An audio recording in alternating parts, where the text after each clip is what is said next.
So we're out doing our spring health checks on our plants, and my wife was checking her lavender, and it made it through the winter.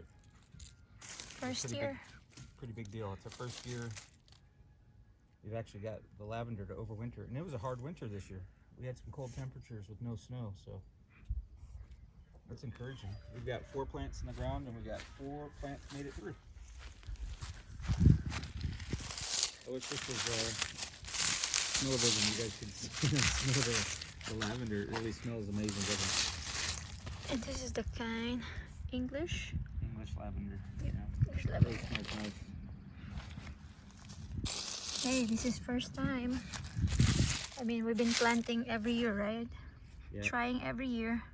So we're gonna go ahead and cut back the winter kill, which is let me see if I can show them on the video. So there's some parts of it, like here, that are dead, Crunchy. yeah, crunchy, and so we'll cut those back. And then there's some parts like here, this is still alive. And you can see there in the middle, see how it's still green? That's still pliable and alive. So we'll cut back the crunchy parts that died over the winter, and we're gonna fertilize it with some high nitrogen fertilizer to encourage the growth. Water them in real well, and these things should take off this year.